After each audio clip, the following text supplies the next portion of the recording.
Friends, कैसे हैं आप सब? उम्मीद है कि आप सब अच्छे होंगे। आज हम लोग विज़न आईएएस के टेस्ट नंबर 4 का क्वेश्चन नंबर 1 से लेकर 50 तक के क्वेश्चंस को सॉल्व करने वाले हैं।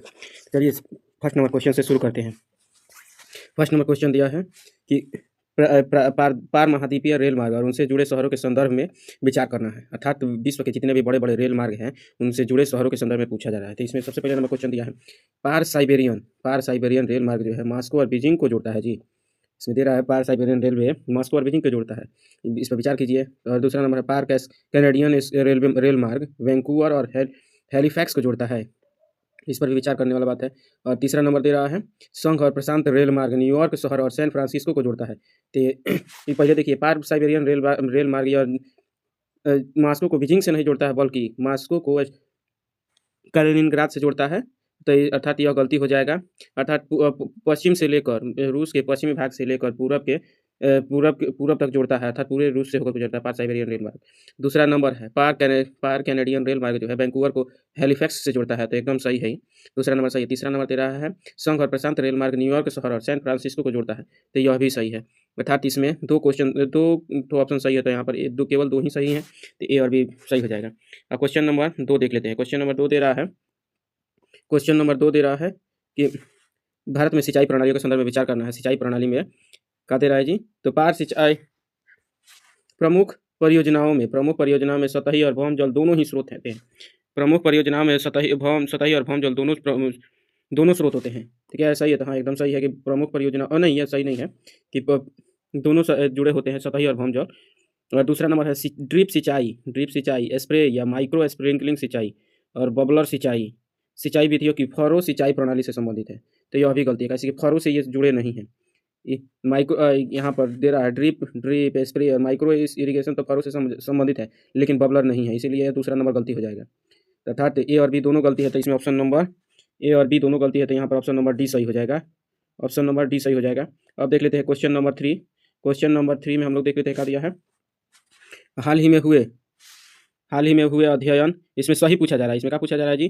तो सही बताना है। और इसमें अध्ययन में पता चलता है कि ओलिव रिडले की संख्या की वृद्धि हो रही है, किंतु रेत के तापमान बढ़ने से इनके लिंगानुपात में विषमता आ रही है। ओलिव रिडले से संबंधित जानकारी, यहाँ पर ऊपर से कोई मतलब नहीं रखना है। इसमें ऊपर में कुछ दिया है, इससे कोई मतलब नहीं रखना है। हम लोग का मतलब किससे है? तो केवल ओलिव रिडले से जानकारी लेना है। ओलिव रिडले में क्या दिया है, तो इससे संबंधित क्या कहा है जी? तो केवल हिंद महासागर में पाए जाते हैं। ये कह रहा है कि ओलिव रिडले जो है केवल हिंद महासागर में पाए जाते हैं, तो यह गलती है, कैसे कि ओलिव रिडले सिर्फ हिंद महासागर में ही नहीं पाए जाते हैं।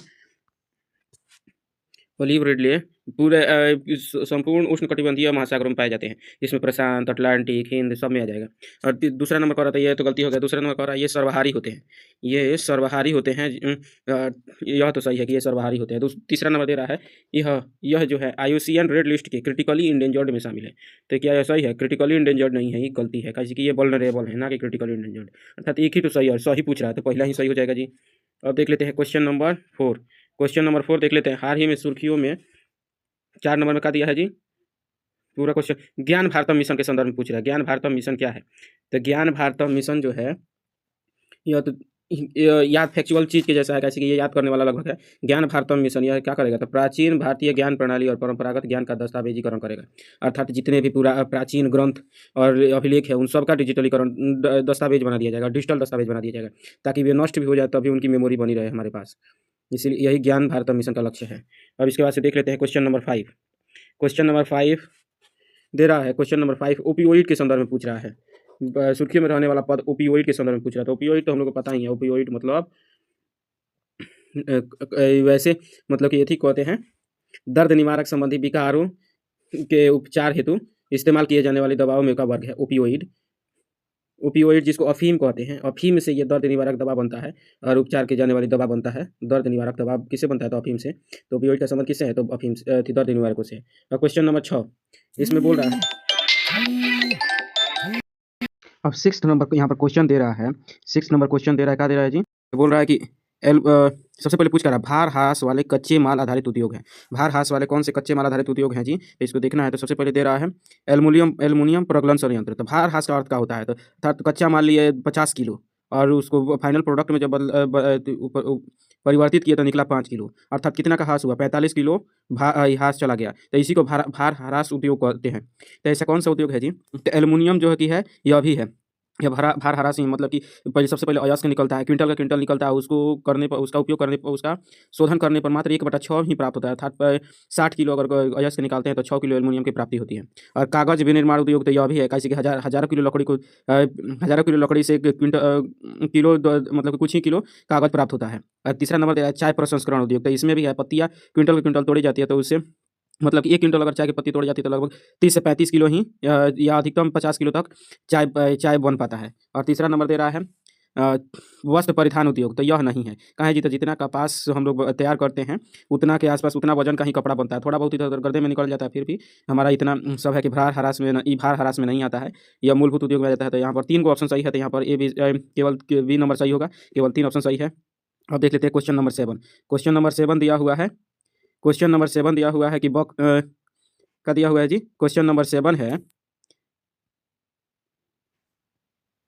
देख लेते हैं। दे रहा है यहाँ पर 7 नंबर क्वेश्चन दे रहा है कि बॉक्साइट एक लौह धात्विक, सही कथन का चयन करना है। कैसे कथन का चयन करना है? तो सही कथन का चयन करना है, सही कथन का चयन करना है यहाँ पर। और पहले नंबर दे रहा है बॉक्साइट एक लौह धात्विक खनिज है जिसका उपयोग एल्युमिनियम के विनिर्माण में किया जाता है। तो यहाँ पर बॉक्साइट एक लौह धात्विक खनिज है जी, तो यह गलती है, कैसे कि लौह धात्विक खनिज नहीं है ये बॉक्साइट जो है। और दूसरा नंबर दे रहा है बृहत स्तर पर उत्तरी मैदान के तराई क्षेत्र में पाया जाता है। तो क्या ये सही है? तो नहीं, यह उत्तरी मैदान के तराई क्षेत्र में नहीं पाया जाता है।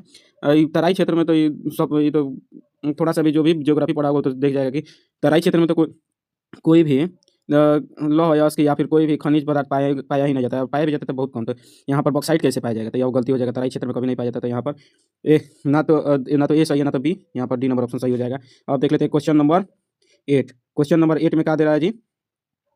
क्वेश्चन नंबर 8 में है कि सही कथन का चयन करना। और 1 नंबर दे रहा है ग्रामीण घरों का अभिविन्यास और संरचना बृहद रूप से जलवायु परिस्थिति और स्थानीय रूप से उपलब्ध सामग्रियों से प्रभावित होती है। क्या दे रहा है? ग्रामीण घरों का अभिविन्यास और संरचना जो है बृहद रूप से जलवायु परिस्थितियों और स्थानीय रूप से उपलब्ध सामग्रियों से प्रभावित होती है जी। तो हाँ, एकदम सही है कि ग्रामीण का अभिविन्यास मतलब कि बर्फ़ वाले क्षेत्र में जाएंगे तो तिकोना घर मिलेगा, अर्थात कोनदार की बर्फ़ गिरेगा तो सीधे नीचे चला आएगा। बरसात वाले जहाँ पर ज़्यादा वर्षा होती है वैसे वहाँ पर भी यही देखा जाता है, जहाँ पर साफ आसमान हो तो वहाँ पर फ्लैट छत दिखाई देता है, अर्थात स्थानीय परिस्थिति से घर का संरचना प्रभावित होता है। दूसरा नंबर दे रहा है ग्रामीण बस्तियों में आबादी का अभिविन्यास मुख्य रूप से द्वितीय और तृतीय क्षेत्र की गतिविधियों पर आधारित होता है। क्या ये गाँव के लोग द्वितीय क्षेत्र और तृतीय क्षेत्र का काम करते हैं? सरासर गलती है। कहाँ है जी? तो ग्रामीण क्षेत्र के लोग प्राथमिक क्षेत्र से जुड़े होते हैं, अर्थात कृषि करते हैं, छोटा मोटा खाद्यान्न में काम करते हैं, तो ये सब कृषि से जुड़ा हुआ है, ना कि बागवानी में काम करते हैं ये सब के सब, तो इसलिए प्राथमिक क्षेत्र से जुड़े हैं। तो 1 नंबर सही है, दूसरा नंबर गलती है, तो ऑप्शन नंबर ए सही हो जाएगा। और क्वेश्चन नंबर 9 देख लेते हैं। क्वेश्चन नंबर 9 का दे रहा है तो सुमेलित करना है और सही सुमेल निकालना है, सही सुमेलित देख लेना है। तो इसमें कौन सा है जी? तो 1 नंबर दे रहा है, किस संबंध में पूछ रहा है? तो बस्ती प्रतिरूप और विशेषता का विवरण करता है। तो बस्ती प्रतिरूप और विशेषता, तो यहाँ पर दे रहा है रैखिक प्रतिरूप। रैखिक प्रतिरूप में दे रहा है कि घर जो है झील मंदिर और झील मंदिर के चारों तरफ अवस्थित होते हैं। तो क्या ये देख कर ही लग रहा है कि ऐसा हो सकता है कि रैखिक प्रतिरूप देख यही दे रहा है कि रेखा में बस जाना, और यहाँ पर कह रहा है कि झील के चारों तरफ बस जाना, ये तो अभी केंद्रीय प्रतिरूप हो जाएगा। रैखिक प्रतिरूप में तो कुछ सड़क जा रही है उसी के आसपास में लोग बस जाते हैं, इसको रैखिक प्रतिरूप बोलेंगे। तो यह गलती होगी, ऑप्शन नंबर ए गलती है। ऑप्शन दूसरा नंबर दे रहा है वृत्ताकार प्रतिरूप, तो सड़क नाली रेल मार्ग के किनारे बस जाना। तो ये देखिए वृत्ताकार प्रतिरूप का यहाँ पर दिया हुआ है और रैखिक प्रतिरूप का यहाँ पर, एक दूसरे के घर में चले घुस गए हैं, तो यहाँ पर ये भी गलती हो जाएगा। 1 नंबर बी नंबर दोनों गलती। तीसरा नंबर दे रहा है आयताकार प्रतिरूप। आयताकार प्रतिरूप दे रहा है सड़कें समकोण पर काटती हैं जिससे ग्रिड जैसी अभिविन्यास बनता है। तो एकदम सही है, जहाँ पर यहाँ से ही सड़क आई, यहाँ से ही सड़क आई, यहाँ से ही सड़क आ गई, ऐसे ही सड़क गई, और यहाँ पर इसके दोनों तरफ से लोग बसे हुए हैं, ऐसे करके बसे हुए हैं, तो इसी को आयताकार प्रतिरूप बोलते हैं। तो यह एकदम सही है कि ग्रिड जैसी अभिविन्यास बन जाता है। तीसरा नंबर सही है। तो ऑप्शन इसमें किस तरह से दे रहा है जी? तो केवल एक युग में सही है यहाँ पर, तो ऑप्शन नंबर ए सही हो जाएगा। अब आगे बढ़ते हैं हम लोग, क्वेश्चन नंबर 10 देख लेते हैं। क्वेश्चन नंबर 10 में क्या दे रहा है जी? क्वेश्चन नंबर 10 में दे रहा है 4 ऑप्शन दिया हुआ है और क्या पूछ रहा है? सही पूछ रहा है। किसके संबंध में? तो कायिक घनत्व। कायिक घनत्व किसको कहते हैं और इसके संबंध में क्या कह रहा है? तो पहले नंबर कह रहा है यह किसी देश के प्रति इकाई क्षेत्रफल में कुल जनसंख्या की माप है जी। कायिक घनत्व तो नहीं, ऐसा कुछ नहीं है, कायिक घनत्व इसको नहीं कहते हैं। दूसरा नंबर तेरा है यह किसी देश की कुल कृषि जनसंख्या और कुल क्षेत्रफल के अनुपात को संदर्भित करता है, तो यह भी नहीं है। तीसरा नंबर तेरा यह किसी देश में कुल जनसंख्या और निवल कृषिगत क्षेत्र के अनुपात को संदर्भित करता है, तो एकदम सही है। अर्थात किसी देश में कितना भूमि है जिस पर खेती किया जा रहा है और उसके अनुपात में कितनी जनसंख्या है, तो इसको कायिक घनत्व कहते हैं। अर्थात जनसंख्या का पेट भरने लायक खाना मिलता है कि नहीं, उसी को जानने के लिए कायिक घनत्व पद का सृजन किया गया है। अब देख लेते हैं क्वेश्चन नंबर 11। इसमें भी 4 ऑप्शन दिए हुए हैं और एक केवल 2 केवल 3 केवल करके ऑप्शन पूछा हुआ है और सभी 3 भी कोई भी नहीं ऐसे करके पूछा हुआ है। तो देख लेते हैं कौन कौन सा क्वेश्चन सही है। इसमें से दे रहा है संशोधित जन्म दर को किसी दिए गए वर्ष में प्रति 10,000 लोगों के जीवित जन्म में बच्चों की संख्या के रूप में मापा जाता है जी। और दूसरा नंबर दे रहा है जनसंख्या की प्राकृतिक वृद्धि जन्म दर और मृत्यु दर के बीच के अंतर से निर्धारित होती है, जिनमें प्रवास का प्रभाव शामिल नहीं होता है। जिनका ऐसा ही एकदम सरासर गलती है। कहाँ है तो इसमें प्रवास भी शामिल होता है। जनसंख्या की प्राकृतिक वृद्धि में प्रवास के मुद्दे को भी रखा जाता है, ना कि केवल जन्म और मृत्यु दर के अंतर को देख लिया जाता है, तो यह गलती है। और तीसरा नंबर दे रहा है कि कुल जनसंख्या वृद्धि में प्राकृतिक वृद्धि और निवल प्रवासन दोनों शामिल होते हैं। कुल जनसंख्या वृद्धि में प्राकृतिक वृद्धि और निवल प्रवासन दोनों शामिल होते हैं, तो एकदम सही है। इसीलिए यहाँ पर 1 नंबर सही था, 3 नंबर सही है, तो यहाँ पर ऑप्शन नंबर बी सही हो जाएगा। 1 और 2 सही है, बल्कि 1 और 3 सही है, 2 नंबर गलती है। तो अब देख लेते हैं अपना अगला क्वेश्चन। यहाँ पर क्वेश्चन नंबर 12 हम लोग देख लेते हैं। इसमें क्या दिया हुआ है जी, तो इस्पात क्षेत्र के संदर्भ में विचार करना है। इस्पात क्षेत्र के संदर्भ में कह रहा है कि भारत अशोधित इस्पात का सबसे बड़ा उत्पादक है। भारत जो अशोधित इस्पात का सबसे बड़ा उत्पादक है जी, अशोधित इस्पात का। तो सोच भी जा सकता है कि हाँ यह भारत सबसे बड़ा हो जाएगा, तो ये सारा सर गलती है, भारत नहीं है, चीन हमसे भी बड़ा चीन है। और उसके बाद से 2 नंबर दे रहा है steel authority of India limited SAIL इस्पात का निर्माण करने वाली भारत की सबसे बड़ी कंपनी है, तो एकदम सही है। ये 6 कंपनियों के मेल से बना है, इसीलिए सेल सबसे बड़ा कंपनी है भारत का इस्पात निर्माण करने वाला। इसके बाद से देखेंगे क्वेश्चन नंबर 13। इसमें दे रहा है भारत में रेल क्षेत्रक के संदर्भ में विचार करना है। रेल क्षेत्रक के संदर्भ में विचार करना है। तो 1 नंबर है भारतीय रेल नेटवर्क विश्व का चौथा सबसे बड़ा रेल नेटवर्क है जी। भारत का रेल नेटवर्क जो है चौथा सबसे बड़ा नेटवर्क है, तो एकदम सही है जी। भारत का रेल नेटवर्क विश्व का चौथा सबसे बड़ा रेल नेटवर्क है। और दूसरा नंबर दे रहा है भारत में 90% से अधिक रेल मार्ग नैरो गेज लाइन पर आधारित है, तो ये का सही हो सकता है, एकदम सरासर गलती है कि भारत का 90% अधिक नैरो गेज नहीं है बल्कि ब्रॉड गेज है। नैरो गेज पर क्या होता है, तो इस पर तेज़ी से ट्रेन चल सकते हैं लेकिन भार ज़्यादा ढो नहीं सकते हैं। लेकिन भारत में जनसंख्या ज़्यादा है तो भार ज़्यादा ढोना, इसीलिए हम लोग ब्रॉड गेज का ही और स्टैंडर्ड गेज का ही उपयोग करते हैं, ना कि नैरो गेज का। नैरो गेज जहाँ पर कम जनसंख्या है और तेज संचलन करना है तो वहाँ पर नैरो गेज लगाया जाता है। तो 13 नंबर गलती है, तो ऑप्शन नंबर ए सही हो जाएगा केवल। अब देख लेते हैं क्वेश्चन नंबर 14। क्वेश्चन नंबर 14 में क्या दे रहा है जी, क्वेश्चन नंबर 14 में पूछ रहा है निम्नलिखित क्रियाओं में से कौन सी लाल कॉलर श्रमिकों से संबंधित है। लाल कॉलर श्रमिक के बारे में देखना जी। तो लाल कॉलर श्रमिक कहाँ पर होते हैं, तो प्राथमिक क्षेत्र वालों में लाल कॉलर श्रमिक, इसको ब्राउन कॉलर भी कहा जाता है। रेड कॉलर कहाँ पर होते हैं, प्राथमिक क्षेत्र में होते हैं। द्वितीयक में ब्राउन कॉलर, जबकि तृतीयक में कौन से होते हैं जी, तो व्हाइट कॉलर होते हैं। चतुर्थक में कौन होते हैं, तो ऑरेंज कॉलर होते हैं। इसीलिए इसमें पूछ रहा है लाल कॉलर के बारे में पूछ रहा है, तो हमारा कौन सा सही हो जाएगा, तो लाल कॉलर के बारे में पूछ रहा है। किसके बारे में पूछ रहा है, तो लाल कॉलर उद्योग के बारे में पूछ रहा है, तो एक ऑप्शन नंबर ए सही हो जाएगा। अब देख लेते हैं क्वेश्चन नंबर 15। क्वेश्चन नंबर 15 में दिया है कि निम्नलिखित देशों पर विचार कीजिए। तो विचार कर लेते हैं। जापान के बारे में दे रहा है, किस चीज़ के बारे में पूछना है, कितने देशों में संकीर्ण आधार वाला आयु लिंग पिरामिड है। संकीर्ण आधार वाला आयु लिंग पिरामिड है जिनमें निम्न जन्म दर और वृद्धि होती आबादी को दर्शाता है। तो जापान है, एकदम है, जर्मनी भी है, इटली भी है, लेकिन नाइजीरिया नहीं है। नाइजीरिया की जनसंख्या तो बढ़ रही है भारत के समान ही। तो यहाँ पर 3 देश हैं, तो यहाँ पर 3 ऑप्शन नंबर कौन सा सही हो जाएगा, 3 को अगर सही है तो ऑप्शन नंबर कौन सा सही हो जाएगा, तो ऑप्शन नंबर 3 सी सही हो जाएगा। अब देख लेते हैं ऑप्शन नंबर 16 को देख लेते हैं। 16 को देख लेते हैं। विस्तृत वाणिज्य अनाज कृषि की विशेषताओं के संदर्भ में, वाणिज्य अनाज कृषि की विशेषताओं के संदर्भ में निम्नलिखित कथनों में से कौन सा से सही नहीं है। निम्नलिखित कथनों में से कौन सा से सही नहीं है। यह मध्य अक्षांशों की अर्ध शुष्क भूमि के आंतरिक भागों में की जाती है। क्या कह रहा है, विस्तृत वाणिज्यिक अनाज कृषि की विशेषताओं के संदर्भ में विचार करना है। तो देख लेते हैं इसमें कौन सा कह रहा है जी, विस्तृत वाणिज्यिक कृषि के बारे में बोल रहा है, तो इसमें कौन सा सही हो जाएगा। यहाँ पर दे रहा है कि यह मध्य अक्षांशों में अर्ध शुष्क भूमि पर की जाती है जी। अर्ध शुष्क भूमि के आंतरिक भागों में की जाती है, एकदम गलती है जी। या ऐसी अर्ध शुष्क क्षेत्र में तो कम उत्पादन होता है। यहाँ पर क्या पूछ रहा है, विस्तृत वाणिज्यिक अनाज कृषि की विशेषता नहीं है। विस्तृत वाणिज्यिक अनाज कृषि की विशेषता नहीं है, तो ये तो एकदम सही हो जाएगा जी कि मध्य अक्षांशों में अर्ध शुष्क में कृषि बढ़िया हो जाती है।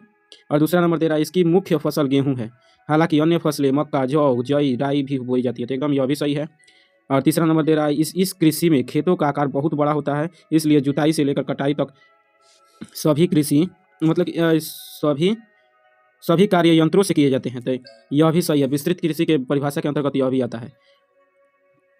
यहाँ पर दे रहा है, लेकिन चौथा नंबर जब दे रहा है कि पीएस में प्रति एकड़ अधिक उत्पादन के साथ प्रति व्यक्ति अधिक उत्पादन होता है जी। यहाँ पर दे रहा है विस्तृत वाणिज्यिक अनाज कृषि के बारे में सही नहीं है, तो यहाँ पर दे रहा है कि सही नहीं है, तो ये सही नहीं है, डी नंबर, यहाँ पर डी नंबर सही हो जाएगा। अब इसके बाद से देख लेते हैं क्वेश्चन नंबर 17। क्वेश्चन नंबर 17 दे रहा है सोलिगा जनजाति के बारे में। किसके बारे में पूछ रहा है जी? तो सोलिगा जनजाति, सोलिगा जनजाति के बारे में पूछ रहा है। तो इसमें क्या है, एक नंबर दे रहा है सोलिगा जनजाति मुख्य रूप से केरल के वनों में पाई जाती है। तो कई के सोलिगा केरल के वनों में पाई जाती है? नहीं, ये कहाँ पर पाई जाती है? तो कर्नाटक के वनों में ज़्यादातर पाई जाती है। और दूसरा नंबर दे रहा है इन्हें भारत सरकार द्वारा पीवीटीजी के रूप में वर्गीकृत किया गया है।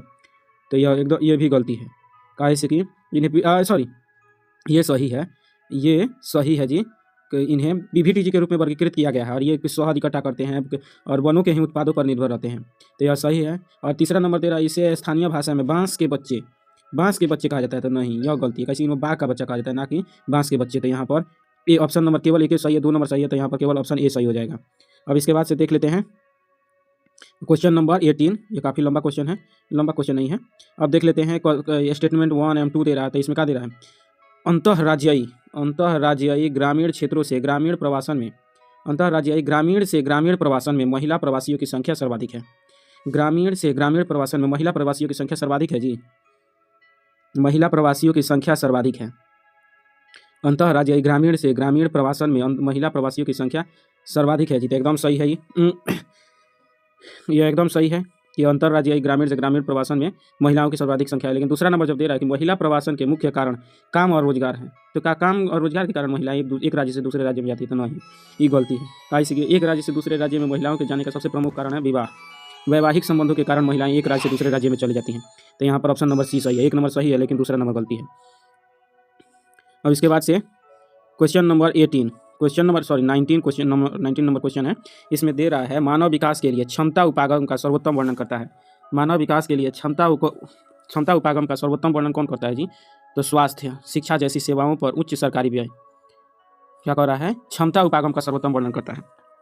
मानव विकास के लिए क्षमता उपागम का सर्वोत्तम वर्णन कौन करता है जी? तो इसमें स्वास्थ्य, शिक्षा और सेवाओं पर उच्च सरकारी व्यय, तो यह गलती है कि इससे कोई जुड़ा नहीं है क्षमता उपागम। दूसरा नंबर दे रहा है समाज के परिभाषित वर्गों की मूलभूत आवश्यकताओं को उनकी पसंद की अनदेखी करते हुए पूरा करना है। तो यह भी सही नहीं है, अनदेखी कर देगा तो यह क्षमता उपागम में कैसे आ जाएगा? यहाँ पर सब चीज़ देखना पड़ता है। तीसरा नंबर दे रहा है स्वास्थ्य, शिक्षा, संसाधन तक पहुँच के क्षेत्र में मानव क्षमताओं का निर्माण बढ़ाने से मानव विकास की कुंजी है। तो एकदम सही है कि स्वास्थ्य, शिक्षा, संसाधन बढ़ावा दो, क्षमता उपागम बढ़ जाएगा। तो ऑप्शन 19 नंबर क्वेश्चन का ऑप्शन सी है, सही है। अब देख लेते हैं क्वेश्चन नंबर 20। क्वेश्चन नंबर 20 में क्या दिया हुआ है जी?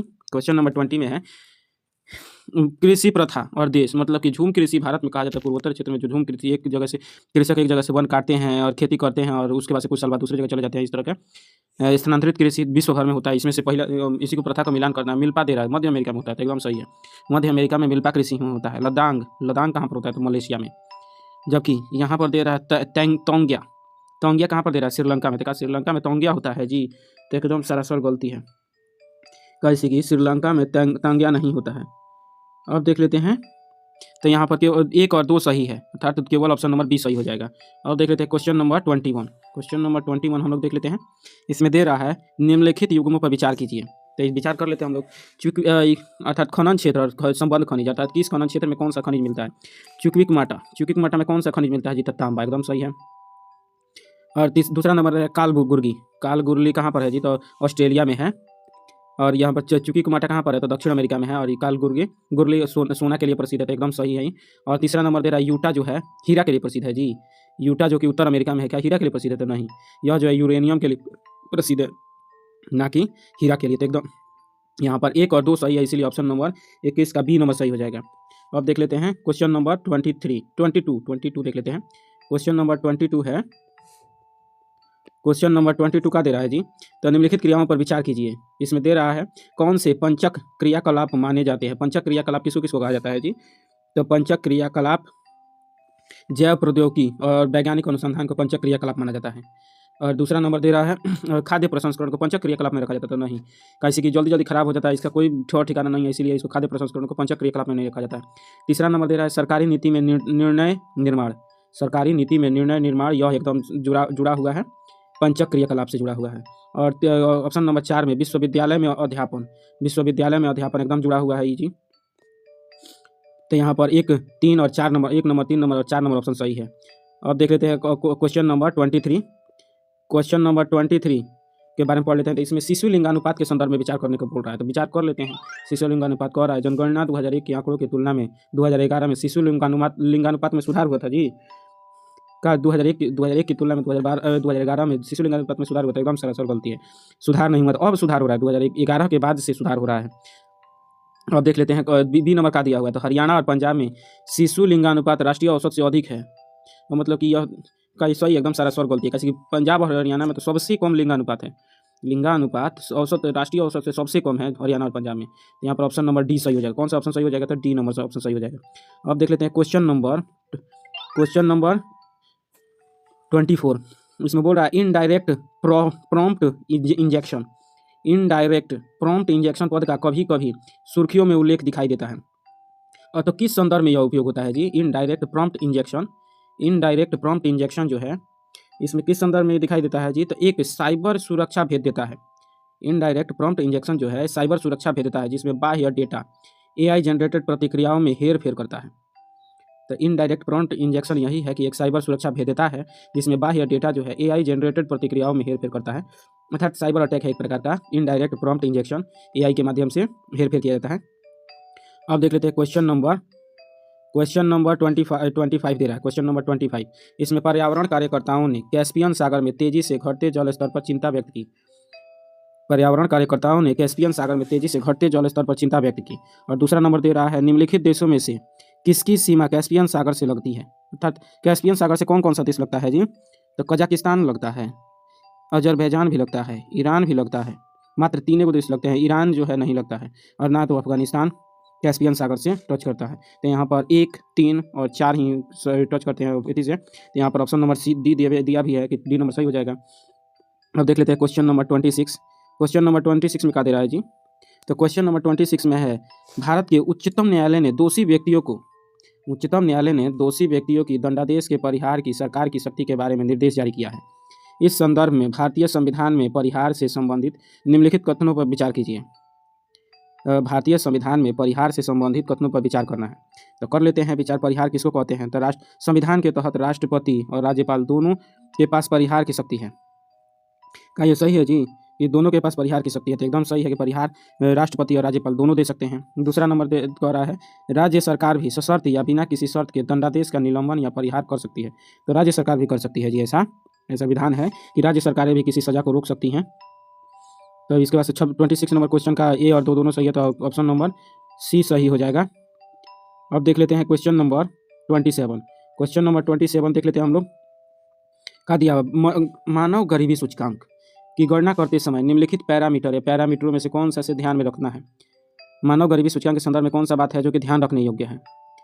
तो इसमें कह रहा है कि घरेलू आय देखा जाता है मानव गरीबी सूचकांक में जी। तो नहीं, घरेलू आय के संबंध में मानव गरीबी सूचकांक से कोई जुड़ा नहीं है। लेकिन दूसरा नंबर प्रौढ़ निरक्षरता दर, तो यह एकदम ध्यान में रखा जाता है। प्रौढ़ निरक्षर जितने लोग हुए तो मानव गरीबी सूचकांक में आ जाएगा। तीसरा नंबर दे रहा है अल्प भार वाले छोटे बच्चों की संख्या, तो यह भी सही है, अल्प भार वाले छोटे बच्चों की संख्या इसमें शामिल है। तो 2 और 3 सही है, तो सी नंबर सही हो जाएगा। इसके बाद से क्वेश्चन नंबर 28 दे रहा है। क्वेश्चन नंबर 28 दे रहा है तो land restoration for international peace and security एक रिपोर्ट है। Land restoration for international peace and security एक रिपोर्ट है जिसे प्रकाशित किया जाता है खाद्य एवं कृषि संगठन द्वारा। Land restoration for international peace and security तो किसके द्वारा जारी किया जाता है जी? तो यह जारी किया जाता है UNCCD द्वारा, अर्थात यूनाइटेड नेशनल संयुक्त राष्ट्र मरुस्थलीय रोकथाम अभिसमय, जिसको UNCCD कहा जाता है, CCD शॉर्ट फॉर्म में कहा जाता है इसको। मरुस्थलीकरण के रोकथाम के कार्य करता है, यही जारी करता है land restoration for international peace and securities जारी करता है। अब इसके बाद से देखते हैं क्वेश्चन नंबर 29। क्वेश्चन नंबर 29 का कहता है जी तो बर्गन प्रमुख तेल क्षेत्र 29 नंबर क्वेश्चन कह रहा है Bergen Kuwait. 29 number question number B है जो सही दोनों मतलब कि क्या कह रहा है, बर्गन कुवैत क्षेत्र में है जी, तो एकदम सही है कि बर्गन तेल क्षेत्र जो है यह कुवैत में ही है। और दूसरा नंबर दे रहा है सफ़ानिया, तो क्या सफ़ानिया यहाँ पर सफ़ानिया थी, क्या कह रहा है सफ़ानिया ईरान में है, तो नहीं, यह गलती है जी कि सफ़ानिया नमक तेल क्षेत्र जो है यहाँ पर सऊदी अरब में है, ना कि ईरान में है। कहाँ पर है जी, तो सऊदी अरब में है, सऊदी अरब में है सफ़ानिया तेल क्षेत्र। और तीसरा नंबर दे रहा है लूला तेल क्षेत्र जी, तो लूला तेल क्षेत्र वेनेजुएला दे रहा है, तो लूला तेल क्षेत्र वेनेजुएला में, तो एकदम सरासर गलती है। कहाँ पर है, तो ब्राज़ील में है, ब्राज़ील में है लूला तेल क्षेत्र। इसके बाद से देख लेते हैं इधर सुगर लोफ तेल क्षेत्र, सुगर लोफ तेल क्षेत्र कहाँ पर है जी, तो यह ब्राज़ील में है, तो एकदम मैच कर गया। अर्थात कौन कौन सा सही है, तो 1 नंबर सही है और 4 नंबर सही है, अर्थात 2 अब से केवल 2 ही सही होगा। क्वेश्चन नंबर 29 अब देख लेते हैं। क्वेश्चन नंबर 29 के बाद से 30 आएगा, 30 नंबर आएगा, तो इसमें क्या होगा जी, वे घुमंतु जनजाति, घुमंतु मतलब कि परिभाषा पूछ रहा है, यहाँ पर कुछ जनजातियों के नाम दिया हुआ है और पूछ रहा है इसका परिभाषा और इसके बारे में दे रहा है, और जो पहचान लेना कि कौन सी जनजाति है, तो कौन कौन सी जनजाति के बारे में दे रहा है, तो बर्बेर्स, मसाई, बेंदुइन्स और बुशमैन। तो इसमें देख लेना है कि कौन सी परिभाषा हम लोग से थी है। तो इसमें दे रहा है वे घुमंतु जनजाति हैं, मूल रूप से पूर्वी अफ्रीका, जैसे ही पूर्वी अफ्रीका बोला दिमाग में खटक जाना चाहिए, पूर्वी अफ्रीका, केन्या के आसपास, केन्या तंजानिया के आसपास विचरण करने वाले, तो कोई भी जनजाति विचरण करती है, तो यहाँ पर पूर्वी अफ्रीका सबसे ज़्यादा ध्यान देने वाला है। लेकिन वे अब बड़े पैमाने पर केन्या तंजानिया के अभ्यारण्यों तक ही सीमित है। अब पकड़ा जा चुका है कि केन्या तंजानिया में कौन सी जनजाति पाई जाती है। मवेशी पालन करते हैं, जेबू मवेशियों के पालन पर आधारित है, जेबू नामक मवेशी का पालन करते हैं। ये जेबू मवेशी क्या होता है, कुबड़ होता है, लंबे सींग होते हैं। प्रत्येक परिवार के और हर परिवार के पास मवेशी होता है। दूध और रक्त मतलब दूध और मांस दोनों खाते हैं उन्हें, किसका, तो जेबू नामक पशुओं का। मांस के लिए उनका वध नहीं करते हैं, लेकिन पारंपरिक रूप से मांस के लिए उनका वध नहीं करते हैं, अर्थात बूढ़े हो जाने पर उनका भोजन करते हैं। जेबू मवेशियों का, तो यहाँ पर देखते ही समझ में आ जाना चाहिए कि एकदम विश्व की सबसे लोकप्रिय जनजातियों में से है ये। का नाम है, तो इसका नाम है मसाई। और इसी जहाँ पर बस्ती है सबसे ज़्यादा सघन आबादी कहाँ पर, तो मसाई मारा नेशनल पार्क, केन्या के मसाई मारा नेशनल पार्क में, और यही जेबू नामक पालती है पशुओं को। अब देख लेते हैं क्वेश्चन नंबर 31। क्वेश्चन नंबर 31 का दे रहा है जी, तो मानव बस्तियों के संदर्भ में अर्धगुच्छित प्रारूप सामान्यतः पाए जाते हैं। अर्धगुच्छित प्रारूप, गुजरात का मैदान और राजस्थान के कुछ भाग में गुच्छित प्रारूप पाए जाते हैं जी, गुजरात के मैदान और राजस्थान में गुच्छित प्रारूप पाए जाते हैं।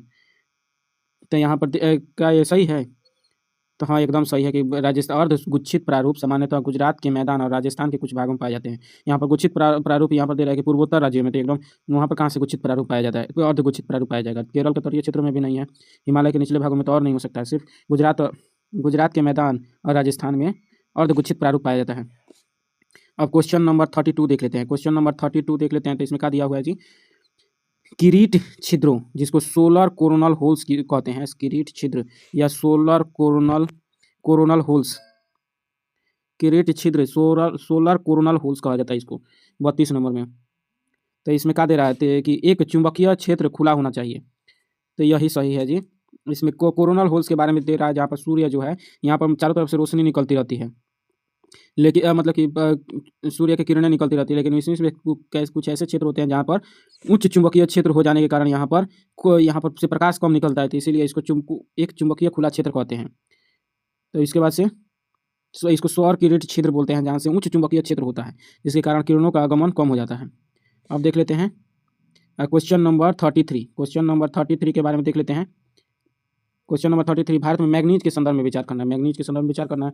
लौह मिश्र धातु विनिर्माण के लिए एक महत्वपूर्ण कच्चा माल है जी, लौह मिश्र धातु विनिर्माण के लिए एक महत्वपूर्ण कच्चा माल है जी मैग्नीज। और दूसरा नंबर तेरा, महाराष्ट्र देश में सर्वाधिक मैग्नीज का उत्पादन करता है, महाराष्ट्र जो है सर्वाधिक मैग्नीज का उत्पादन करता है जी। तो इसमें देख लेंगे महत्वपूर्ण लौह मिश्र धातु के लिए तो मैग्नीज सबसे जरूरी है, बहुत जरूरी है, लेकिन दूसरा नंबर कौन है, मैग्नीज के उत्पादन महाराष्ट्र अग्रणी है, तो इस सरासर गलती है, 2 नंबर नहीं होगा जी, तो इसीलिए ऑप्शन नंबर केवल 1 सही हो जाएगा। अब देख लेते हैं क्वेश्चन नंबर 34। क्वेश्चन नंबर 34 में दिया हुआ है निम्नलिखित पर विचार कीजिए, तो विचार कर लेते हैं। कोंकण रेलवे नेटवर्क में कितने राज्य शामिल है, कोंकण रेलवे नेटवर्क में कितने राज्य शामिल है जी, तो महाराष्ट्र भी शामिल है, कर्नाटक भी शामिल है, गोवा भी शामिल है, लेकिन तमिलनाडु शामिल नहीं है। तो यहाँ पर कितने से राज्य शामिल है, तो 3 वो शामिल है। अब इसके बाद से देख लेते हैं 35 नंबर क्वेश्चन। 35 नंबर में दे रहा है निम्नलिखित में से किन देशों के साथ भारत ने व्यापक आर्थिक साझेदारी समझौता किया, व्यापक आर्थिक साझेदारी समझौता किया है, किन देशों के साथ किया है जी, तो यहाँ पर दे रहा है दक्षिण कोरिया के साथ CEPA किया है भारत ने, जापान के साथ भी किया है और UAE के साथ भी किया है। अभी दक्षिण ऑस्ट्रेलिया के साथ सेपा नहीं हुआ है। अभी ECTA हुआ है, अभी ऑस्ट्रेलिया के साथ सेपा नहीं हुआ है। सेपा केवल दक्षिण कोरिया, जापान और UAE के साथ ही हुआ है भारत का। तो यहाँ पर ऑप्शन नंबर C सही हो जाएगा। अब देखेंगे क्वेश्चन नंबर 36 देख लेते हैं। क्वेश्चन नंबर 36 का दे रहा है जी, तो चीनी उद्योग के संदर्भ में निम्नलिखित कथनों पर विचार कीजिए। चीनी उद्योग के संदर्भ में विचार कर लेते हैं। हालिया वर्षों में चीनी मिलों के स्थानांतरण और दक्षिणी एवं पश्चिमी राज्यों में केंद्रित होने की प्रवृत्ति देखी गई है जी। अर्थात कह रहा है कि चीनी मिल अब स्थानांतरित होकर दक्षिण और पश्चिमी राज्यों में जा रहे हैं। तो एकदम सही है कि अब चीनी मिल ज़्यादातर पर दक्षिणी और पश्चिमी राज्यों में जा रहे हैं, कैसे वहाँ पर ज़्यादा गन्ने का उत्पादन हो रहा है। दूसरा नंबर दे रहा है, दक्षिणी एवं पश्चिमी राज्यों की सहकारी समितियाँ इन राज्यों में अधिक सफल है। अर्थात जहाँ पर जितने भी अधिकांश भारत के अधिकांश चीनी मिल किससे संबंधित है, तो सहकारी समितियों से संबंधित है। सहकारी समितियाँ ही ज़्यादातर चीनी मिलों का बनाती हैं, अधिक सफल हैं। तो यह सही हो जाएगा जी, यह भी सही है। तो A और B दोनों सही है, तो ऑप्शन नंबर C सही हो जाएगा। अब देख लेते हैं क्वेश्चन नंबर 37। क्वेश्चन नंबर 37 चावल की खेती के संदर्भ में विचार करना है। चावल की खेती के संदर्भ में विचार करना है। तो चिकनी काली मृदा में जिनमें जल स्थिर रह सकता है, चावल के लिए आदर्श होती है। चिकनी काली मृदा जिसमें जल स्थिर रह सकता है, चावल के लिए आदर्श होती है जी। इसमें दे रहा है कि चावल के लिए आदर्श चिकनी काली मृदा। देख लेते हैं ऑप्शन कैसा है जी। तो इसमें एथी करके दिया है, तो चावल के लिए आदर्श कौन सी मिट्टी होती है जी, तो चिकनी काली मृदा चावल के लिए होगी। चिकनी काली मृदा तो किसके लिए, कपास के लिए है। तो यहाँ पर कैसा ही होगा, सरासर गलती होगा। और दूसरा नंबर दे रहा है, इसके लिए दोमट मिट्टी चाहिए चावल के लिए, कछारी मिट्टी चाहिए, खादर मिट्टी चाहिए, ना कि चिकनी काली। दूसरा नंबर दे रहा है, इसके लिए निम्न तापमान उच्च आर्द्रता।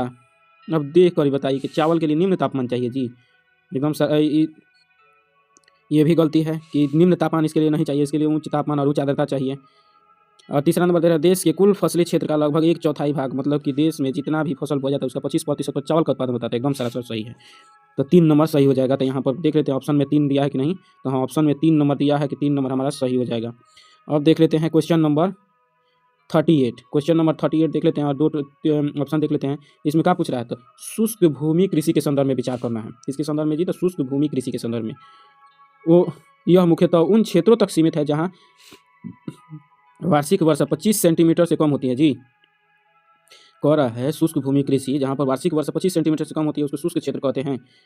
तो यहाँ पर एकदम सही है कि 75 सेंटीमीटर से जहाँ पर कम वर्षा होती है उसको शुष्क भूमि क्षेत्र कहते हैं, शुष्क भूमि कृषि कहते हैं। दूसरा नंबर दे रहा है, इन क्षेत्रों में रागी, बाजरा, मूंग, चना, ग्वार जैसी कठोर और सूखा प्रतिरोधी फसलें उगाई जाती हैं। तो एकदम सही है, जहाँ पर कम वर्षा होगी तो वहाँ पर रागी, बाजरा, मूंग, चना, ग्वार जैसे ही फसलें उगाई जाएगी जी। 34 नंबर सही हो जाएगा। उसके बाद से 39 नंबर क्वेश्चन देख लेते हैं। 39 नंबर, भारत में निम्नलिखित लौह अयस्क खानों को पश्चिम से पूरब की ओर व्यवस्थित कीजिए। खानों को पश्चिम से पूरब की ओर व्यवस्थित कीजिए। तो यहाँ पर यहाँ पर कौन सा सही होगा जी, लौह अयस्क खानों को पश्चिम से पूरब, अर्थात सबसे पश्चिम में कौन सा लौह अयस्क खान है और सबसे पूरब में कौन चला जाता है। तो देख लेते हैं कौन सा सही है जी। तो सबसे पश्चिम में कौन सा है, तो यहाँ पर देखिए क्षेत्र ही देख लीजिए, मयूरभंज कहाँ पर, उड़ीसा में, दुर्ग भी इधर ही है, गोवा भी इधर ही है। यहाँ पर रत्नागिरी देखिए, रत्नागिरी कहाँ पर है, तो महाराष्ट्र में। महाराष्ट्र सबसे पीछे है, पश्चिम में है, तो पश्चिम से पूरब जाना है। तो रत्नागिरी सबसे पश्चिम में है। तो यहाँ पर देख लेते हैं 4 नंबर ऑप्शन किस में है, तो 1 नंबर में भी है और 4 नंबर में भी है। तो वो A नंबर में और D नंबर में भी है। अब ये तो मिल गया, ये दोनों कट गए। अब देख लेते हैं 2 नंबर में, यहाँ पर दोनों में 2 दिया है, तो ये भी देख सकते हैं, ये भी ट्रिक के अनुसार देख सकते हैं। अर्थात 4 के बाद से 2, रत्नागिरी के पूरब में कौन है, तो दुर्ग है। अब दुर्ग के पूरब में देखना है कौन सा है जी, तो गोवा है कि मयूरभंज सीधे दिखाई दे रहा है कहाँ पर, उड़ीसा में। और यहाँ पर गोवा की खान छत्तीसगढ़ में है। तो अर्थात तो छत्तीसगढ़ उड़ीसा से पहले ही ना है, तो यहाँ पर 3 नंबर पहले हो जाएगा। तो क्या हो जाएगा, 4 2 3 1। इसमें किस में दिया हुआ है, तो ये ऑप्शन नंबर A में दिया हुआ है। अब देख लेते हैं क्वेश्चन नंबर 40। क्वेश्चन नंबर 40 हम लोग देख लेते हैं, तो इसमें क्या दिया हुआ है, क्वेश्चन नंबर 40 में क्या दिया हुआ है जी, तो ट्रक कृषि का तात्पर्य, ट्रक कृषि के बारे में बोल रहा है।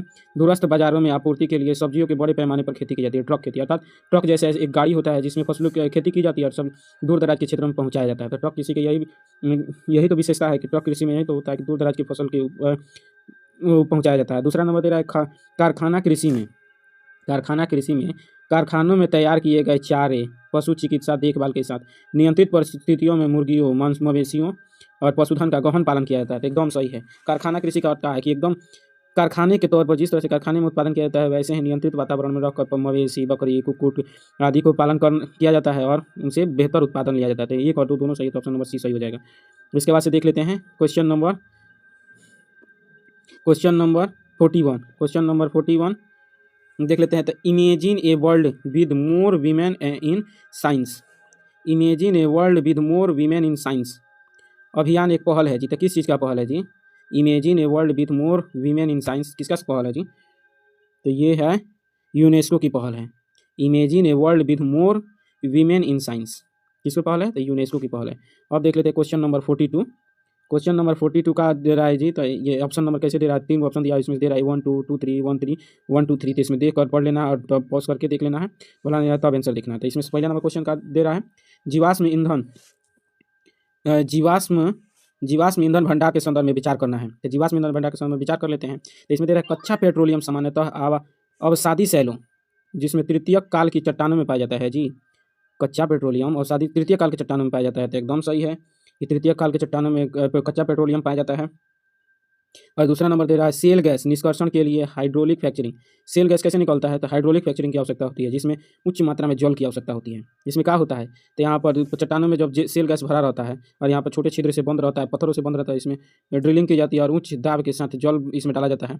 जब इसमें जल जाता है, जल को भरा जाता है, तब यहाँ से जो भी गैस होता है तो गैस बाहर निकल जाता है और इसको सेल गैस कहा जाता है। तो इसमें जितना भी जल डाला जाता है, बहुत ज़्यादा जल डाला जाता है इसमें। तो 1 और 2 दोनों सही हो गया। और तीसरा नंबर तेरा विश्व के अधिकांश प्रमाणित तेल क्षेत्र भंडारित उत्तरी अमेरिका में पाए जाते हैं। क्या सही है? सरासर गलती है। कहें जी? तो प्रमाणित भंडारित तेल क्षेत्र उत्तरी अमेरिका में नहीं है जी, इधर मध्य पूर्व के देशों में है। तो इधर हो गया।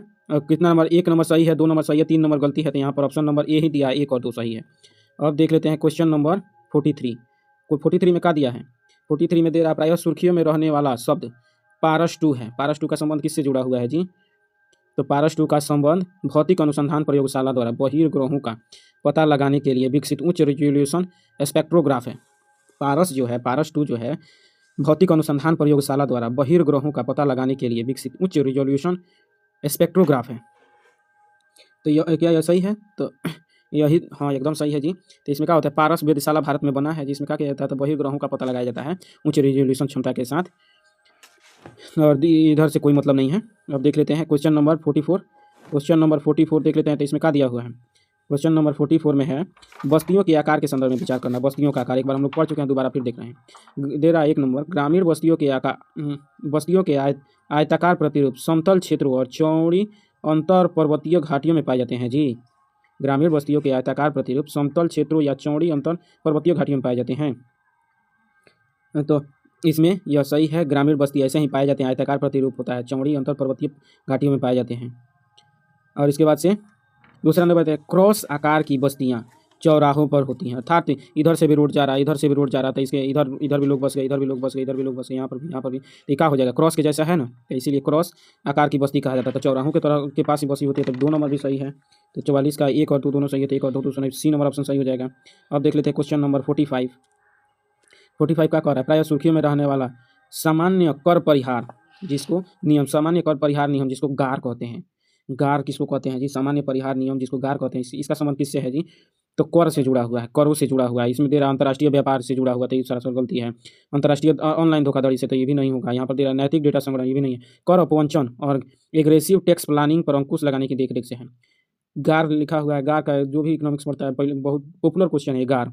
इसमें कर अपवंचन और एग्रेसिव टैक्स प्लानिंग पर अंकुश लगाने की रूपरेखा है। 46 5 नंबर सही हो गया। 46 नंबर अब देख लेते हैं। 46 नंबर में क्या दिया? मानव प्रवास को प्रभावित करने वाले कारकों पर विचार करना है। मानव प्रवास को प्रभावित करने वाले कारक पर देख लेते हैं। क्या है जी? 1 नंबर कितने प्रवास को प्रेरित करने वाले प्रतिकर्ष कारकों के रूप में वर्गीकृत किए जा सकते हैं जी? प्रवासन को प्रेरित करने वाले कारक, प्रतिकर्ष कारक देखना है। क्या देखना है? तो प्रवासन को प्रेरित करने वाले प्रतिकर्ष कारक जो कि मार कर भगा देता है, प्रतिकर्ष कारक उसको कहते हैं। तो यहाँ पर दे रहा आर्थिक अवसर। देखा, आर्थिक अवसर मार के भगाता है तभी लोग प्रवास करते थे, ये तो सही नहीं है। प्रतिकर्ष कारक ढूंढना है। तो ये प्रतिकर्ष कारक नहीं बल्कि आकर्षक कारक है आर्थिक अवसर।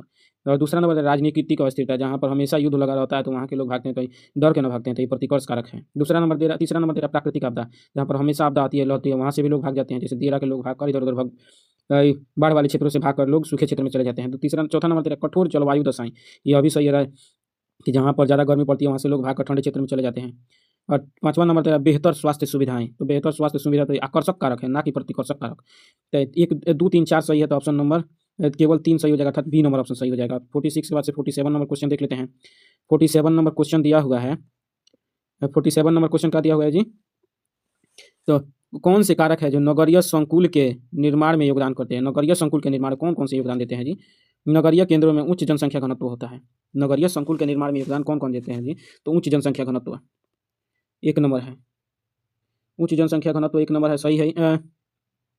उसके बाद से दूसरा नंबर क्या दे रहा है जी? कि आसपास के उच्च नगरीय केंद्रों में उच्च जनसंख्या घनत्व के कारण नगरीय संकुल का निर्माण होता है। और दूसरा नंबर है आसपास के कस्बों में जोड़ने वाले बेहतर परिवहन नेटवर्क होते हैं, तो यह भी सही है। लेकिन जब तीसरा नंबर दे रहा है शहर की सीमा के भीतर बड़ी कृषि भूमि की उपस्थिति यह शहर निर्माण करती है, तो इसके चलते शहर बिखर सकता है। तो यहाँ पर बड़ी कृषि भूमि शहर में होगी तो कहाँ से नगरीय संकुल बनेगा? 1 नंबर और 2 नंबर ही सही है, तो केवल ऑप्शन नंबर बी सही हो जाएगा।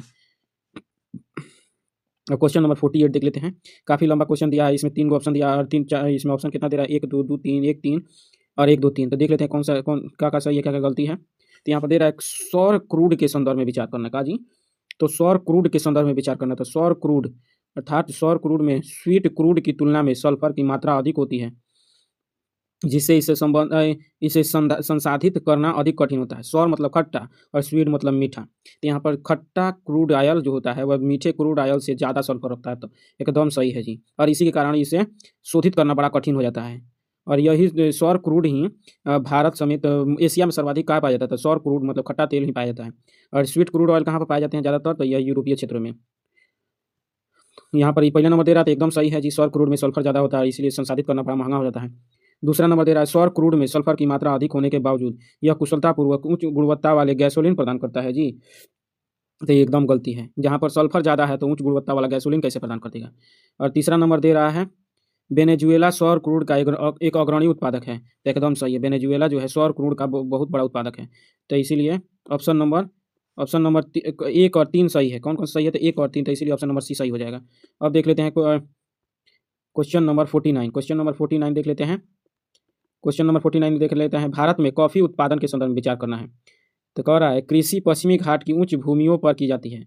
कॉफ़ी के बारे में कह रहा है कृषि पश्चिमी घाट की उच्च भूमियों पर की जाती है जी। एकदम है कि उच्च भूमियों पर ही की जाती है। जैसे यहाँ पर पहाड़ हैं, तो जैसे चाय जो होती है ढलान वाली भूमि पर की जाती है, तो कॉफ़ी भी यहीं पर कर दी जाती है, ऊपर वाले क्षेत्र में ही। दूसरा नंबर दे रहा है भारत में अधिकांशतः उच्च गुणवत्ता वाली अरेबिका कॉफ़ी उगाई जाती है जी। भारत में उच्च गुणवत्ता वाली अरेबिका कॉफ़ी उगाई जाती है, तो एकदम सही है। भारत में भी अरेबिका कॉफ़ी उगाई जाती है, तो ए और बी दोनों सही है। रोबस्टा काफ़ी कम उगाई जाती है। 2 कॉफ़ी की फसलें होती है, एक अरेबिका, एक रोबस्टा होती है। तो यहाँ पर कौन सा उगाया जाता है? तो अरेबिका ज़्यादा उगाया जाता है भारत में भी और विश्व में भी। ऐसे कि ज़्यादा महँगा और ज़्यादा बेहतर होता है। और क्वेश्चन नंबर 50 देखते हैं। क्वेश्चन नंबर 50 के इसमें इस्पात केंद्र और देश का नाम दिखा रहा है। तो इसमें बोल रहा है कि शेफील्ड के बारे में कह रहा है कि शेफील्ड यूके में है, तो एकदम सही है। शेफील्ड इस्पात क्षेत्र यूके में है। लेकिन दूसरा जो कह रहा है पीटर्सबर्ग रूस में है, तो ये नहीं है। पीटर्सबर्ग रूस में नहीं है, बल्कि जर्मनी में है। तीसरा नंबर कह रहा है तियानशान जिसको बोलते हैं, तियानशान यहाँ पर दिया हुआ है, लेकिन सामान्य तौर पर भारत में तियानशान के नाम से होता है, यह चीन में ही है। अर्थात 1 और 3 सही है, तो ऑप्शन नंबर बी सही हो जाएगा। अब देख लेते हैं क्वेश्चन नंबर 51 नंबर क्वेश्चन देख लेते हैं। 50 तक देखना था, लेकिन इसको देख लेते हैं 51 को भी। इस पेज में एक क्वेश्चन है, इसके बाद से आगे हम 51 से लेकर 100 तक, 52 से 100 तक का क्वेश्चन सॉल्व करेंगे अगले लेक्चर में। तो यहाँ पर 51 नंबर दे रहा है नाभिकीय ईंधन के संदर्भ में विचार करना है। नाभिकीय ईंधन के संदर्भ में विचार करना है। का जी? तो पृथ्वी की परपट्टी में थोरियम की तुलना में यूरेनियम अधिक पाया जाता है। का इसको एकदम सरासर गलती है। कैसे कि थोरियम ज़्यादा पाया जाता है, यूरेनियम बहुत कम पाया जाता है। और कह रहा है दूसरा नंबर कह रहा है आंध्र प्रदेश यूरेनियम भंडार वाला अग्रणी राज्य है, उसके बाद झारखंड का स्थान आता है। तो का ये सही है? तो एकदम सही है ये। और तीसरा नंबर दे रहा है कि भारत में थोरियम भंडारों की तुलना में यूरेनियम भंडार अधिक है, तो एकदम गलती है। कैसे कि केरल के मोनाजाइट चट्टान में थोरियम ज़्यादा पाया जाता है, कि यूरेनियम तो जहाँ तहाँ पाए जाते हैं। इसीलिए ऑप्शन नंबर कौन सा सही हो जाएगा जी? केवल 1 सही हो जाएगा। अगर आपको लेक्चर अच्छा लग रहा हो तो सब्सक्राइब कीजिएगा।